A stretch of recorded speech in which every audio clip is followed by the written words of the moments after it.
1062 The Voice of Love, Kekasih Tuhan masih melanjutkan kebersamaan kita dalam program Bincang Pagi bersama dengan Pendeta Henry Swindro dari Mojokerto. Kami sedang berbincang tadi tentang iman yang bertumbuh. Silahkan Kekasih Tuhan, Anda bisa bergabung bersama dengan kami, telepon, SMS, WA, saya buka untuk Kekasih Tuhan. Anda bisa pilih salah satu jalur untuk bergabung ya. Anda bisa bertanya, berdiskusi, atau bahkan bersaksi berkaitan dengan apa yang kami perbincangkan. Pak Henry, ada Ibu S yang bergabung. Selamat pagi Pak, Shalom. Mengucapkan selamat datang di Radio Sangkakala. Dan saya juga mengucapkan terima kasih kepada Pak Henry, karena saya tiap hari selalu curhat ke Pak Henry, selalu dibalas, menambah saya mengerti dalam firman-firman yang diberikan kepada saya. Terima kasih Pak Henry. Kalau pulang hati-hati di jalan Pak. Tuhan selalu memberkati jualan gado-gadonya. Ada pertanyaan Pak Henry, apakah salah dari Ibu S juga ya? Apakah salah kalau berdoa minta diberkati usaha saya? Terus doa yang benar gimana ya Pak supaya usaha diberkati? Terima kasih. Kita tuh tidak perlu berdoa minta supaya diberkati, begitu. Karena apa nih kita sudah diberkati ya? Ayatnya begini ya.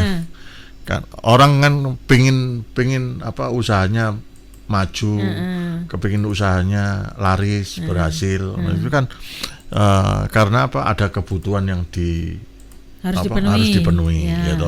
Kalau kebutuhannya nggak dipenuhi, maka ada kekhawatiran, takut gitu. Pak ini bisa makan atau enggak. Nah, ayatnya begini gitu. Matius 6 ayat 31 32. Sebab itu janganlah kamu khawatir dan berkata, apakah yang akan kami makan, apakah yang akan kami minum, apakah yang akan kami pakai.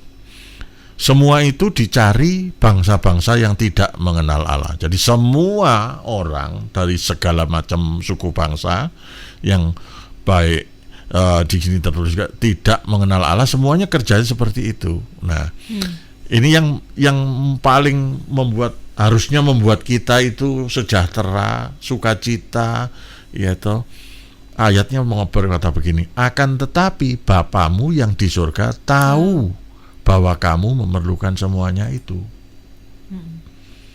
Nah, kalau kita menjadikan Allah, Yesus Kristus sebagai Bapa kita, dan Dia berkata, yaitu damai sejahtera ku tinggalkan bagimu, yaitu bukan seperti damai sejahtera yang diberikan oleh dunia, yaitu bahkan ini damai sejahtera yang melebihi segala sesuatu, yaitu nah, jadi kenapa kita mesti takut? Kita tidak perlu minta lagi karena apa? Karena itu sudah jadi jaminan, yaitu kan tidak perlu mau minta apa, yaitu. Karena apa? Karena kalau nanti pas butuh pasti datang, kan enak.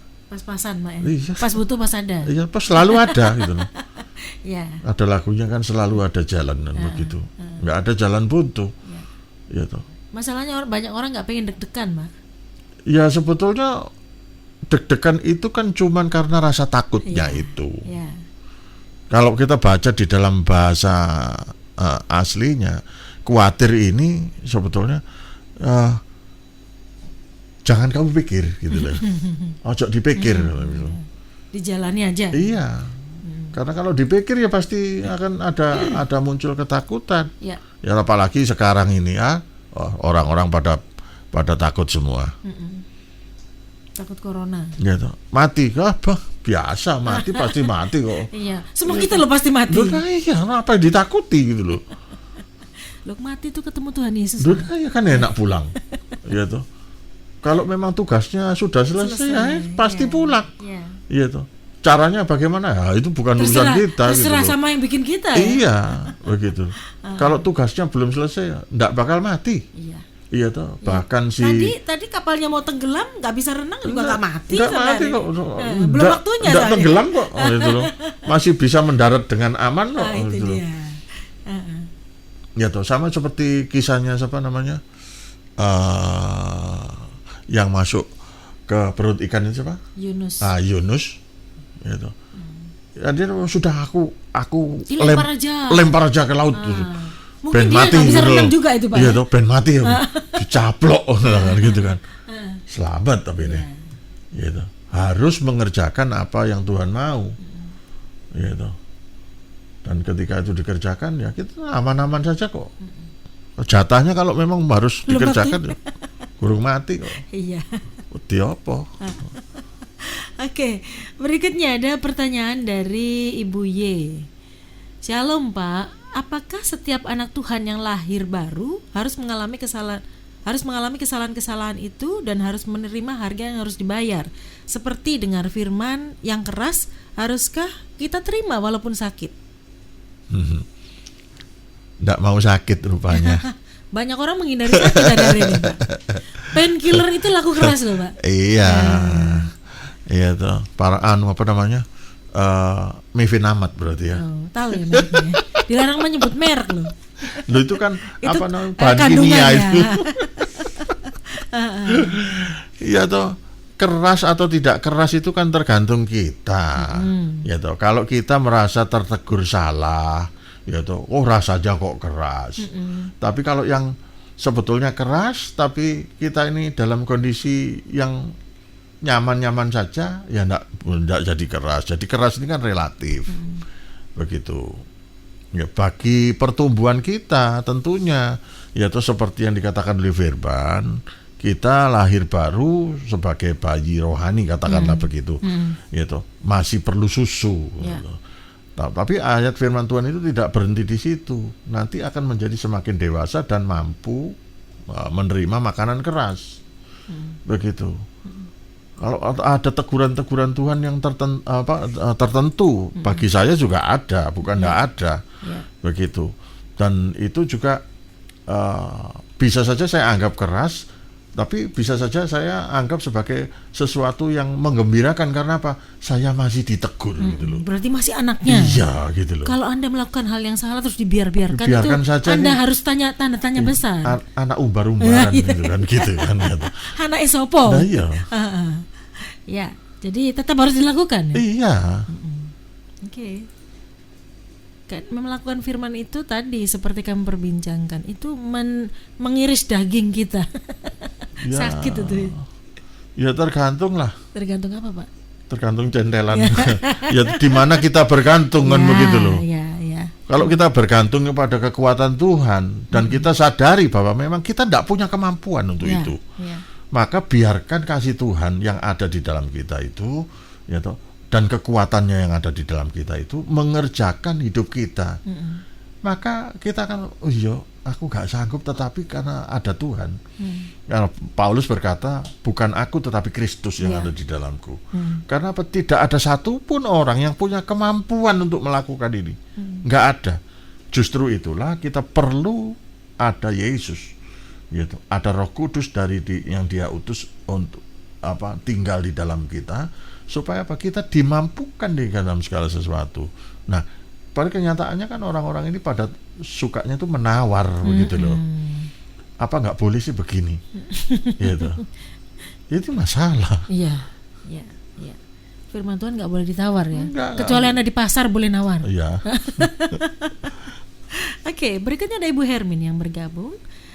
Shalom Pak, saya sangat diberkati dengan perbincangan ini.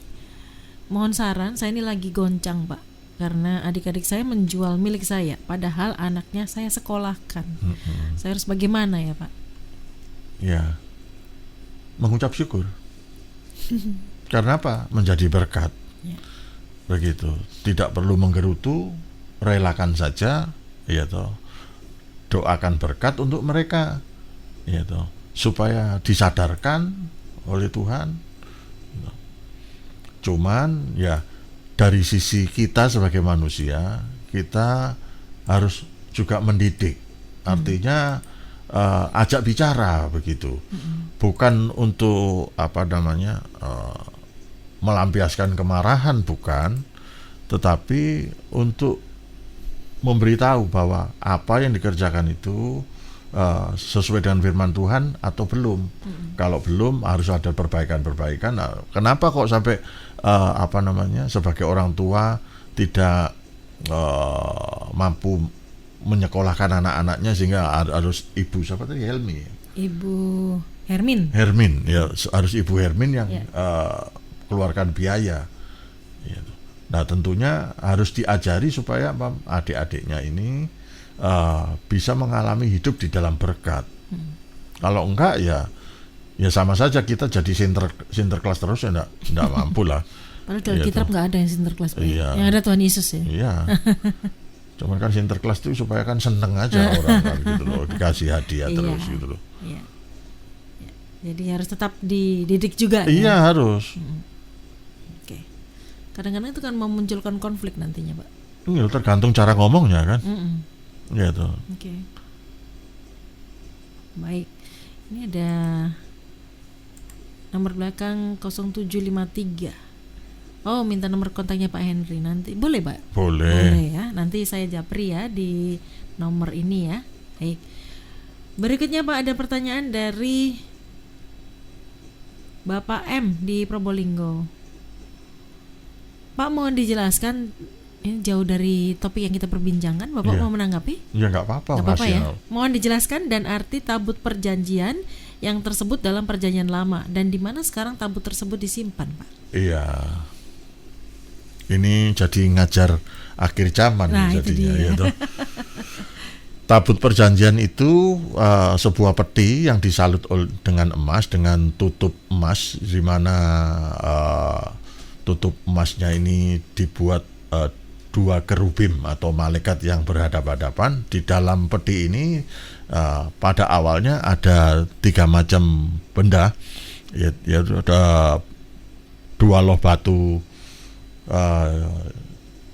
yang hukum-hukum 10 hukum yang ditulis oleh Musa, karena yang pertama yang ditulis Tuhan itu akhirnya dipecahkan oleh Musa. Kemudian mana, ya, karena mereka berjalan di padang gurun. Kemudian tongkat Harun yang berbunga. Gitu. Dan ini menunjukkan atau melambangkan kehadiran Tuhan, di mana kalau kita belajar di dalam perjanjian lama, ketika bait Allah itu jadi, kemudian para imam berdoa, kemudian kehadiran Tuhan, Shekinah glory itu ada di tutup peti perjanjian ini, tabut Tuhan ini. Nah, kalau waktu di kemah Musa, di atasnya ada tiang awan, tiang api itu di atas ruangan Maha Kudus, di mana tabut itu ditempatkan, dan itu ruangan Maha Suci. Nah, kalau sekarang yaitu secara penelitian kita bisa lihat di di Google, yaitu bahwa ada rumor, yaitu ada rumor bahwa tabut perjanjian ini sudah ditemukan, tetapi belum dibawa keluar dari tempatnya, yaitu. Yang saya baca, yaitu tabut perjanjian ini ada ditemukan di bawah Bukit Golgota, yaitu. Nah, Bukit Golgota yang bukit batu, ketika saya ke sana saya lihat, yaitu yang berbentuk tengkorak itu sekarang jadi terminal bis, begitu.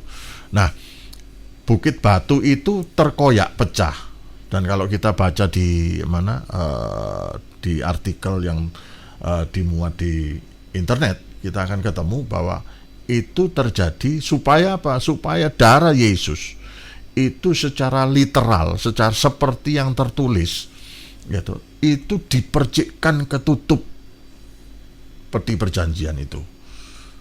Dan itu memang menurut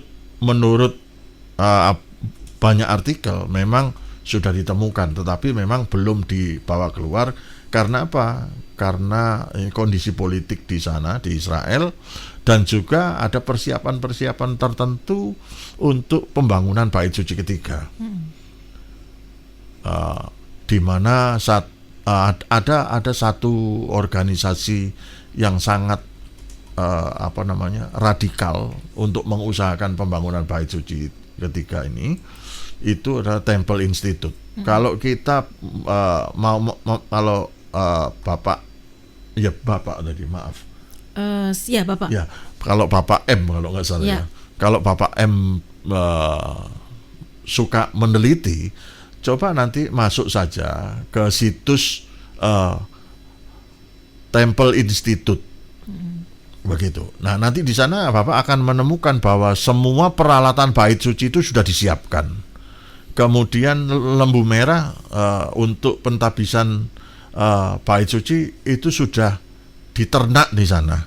Yaitu bahkan sudah ada beberapa yang dibakar untuk diambil abunya, tapi ada sejumlah tertentu yang harus dipenuhi sehingga sampai hari ini belum. Kemudian ada juga penelitian tentang imamat Lewi.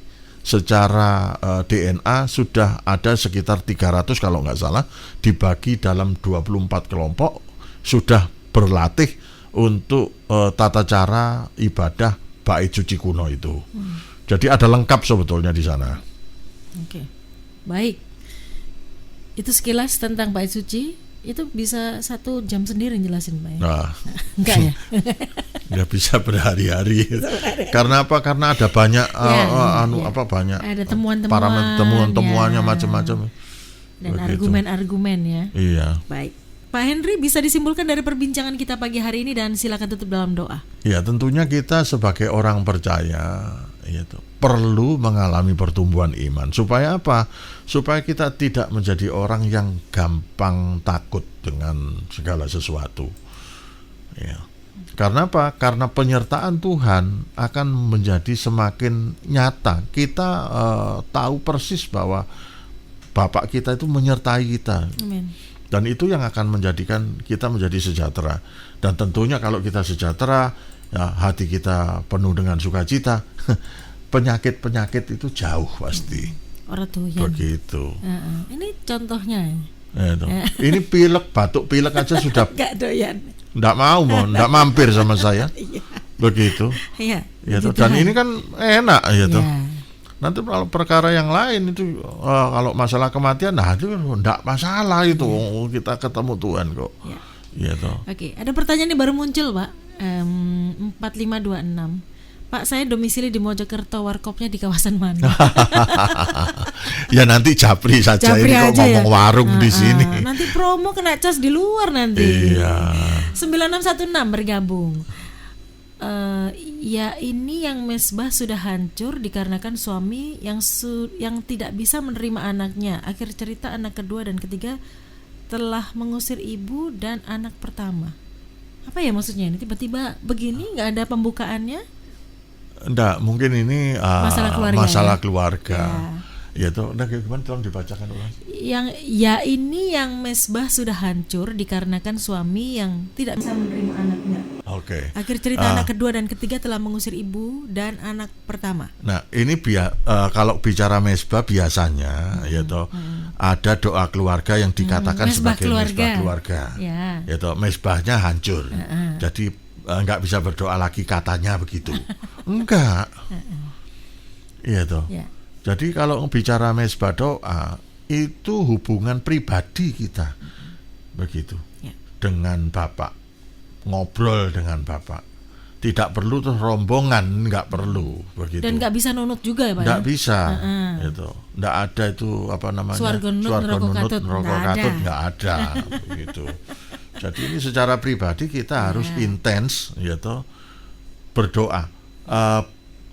Bercakap-cakap dengan Bapak kita supaya kita tahu apa yang dikehendaki. Nah, kalau masalah yang di belakangnya tadi itu adalah akibat daripada karena kita tidak mengerjakan kehendak Bapa itu. Kalau kita mengerjakan kehendak Bapa, tentulah anak-anak akan melihat, oh begini ya orang tua saya, begitu. Oh kok jadi hidupnya diberkati. Anak-anak pasti merasakan seperti anak-anak saya kan seperti itu. Oke, baik. Mungkin untuk lebih lanjut bisa kontak Pak Henry ya. Mungkin boleh dipersilakan saja mau jam berapapun juga boleh, sudah enak loh. Tantang ini. Oke, Pak Henry silakan tutup dalam doa. Ya, Bapak di surga, terima kasih karena Engkau memberi kesempatan bagi kami untuk mengerti bahwa iman kami haruslah mengalami pertumbuhan dari waktu ke waktu hingga mencapai kepada kesempurnaannya, yaitu serupa dengan Kristus. Sekalipun mungkin hal itu masih jauh juga dari diri hamba-Mu, tetapi hamba-Mu belajar untuk menuju ke sana, karena Engkau menghendaki kiranya kamu sempurna seperti Bapakmu di surga sempurna. Dan biarlah kami semua Tuhan sebagai orang percaya mencapai kepada kesempurnaan yang menjadi ukuran Tuhan, bukan ukuran kami. Karena kami tidak tahu kesempurnaan kami. Kami terlalu banyak kekurangan dan kami terlalu tidak mampu untuk melakukannya tanpa Engkau. Karena itu Tuhan, terus nyatakan dirimu dalam hidup kami melalui doa, melalui pembacaan firman, sehingga kami mengerti apa yang menjadi kehendak-Mu, dan kami dengan sukacita melakukannya, dan kami mengalami akibat dari apa yang kami kerjakan itu, karena kami telah melakukan kehendak-Mu, sehingga kami semakin dikuatkan dari waktu ke waktu sesuai dengan firman yang kami lakukan itu. Terima kasih karena Engkau memberi kesempatan bagi kami untuk mengalami pertumbuhan itu. Ada waktu yang masih ada dalam sisa hidup kami. Tuhan, Engkau menolong kami, setiap kekasih Tuhan yang mendengar bincang-bincang kami pagi ini, kiranya mereka semua mengalami pertumbuhan iman sesuai dengan apa yang Tuhan kehendaki. Jadilah kehendak-Mu, dan biar kerajaan-Mu nyata di dalam kehidupan setiap kami, khususnya di dalam keluarga kami, sehingga nama Tuhan dipermuliakan melalui kehidupan kami. Banyak jiwa boleh dimenangkan menjadi percaya kepada Engkau. Kerajaan surga boleh nyata di bumi ini. Terima kasih. Berkati Radio Sangkakala, berkati Mbak Wahyu dengan teman-teman yang ada, tim di Sangkakala ini yang Kau percayakan melalui radio ini. Tuhan, Engkau terus mengerjakan kehendak-Mu melalui Radio Sangkakala ini. Terima kasih. Terpujilah nama-Mu untuk selama-lamanya. Dalam berkat nama Tuhan Yesus, nama berdoa, mengucap syukur. Haleluya. Amin. Amin.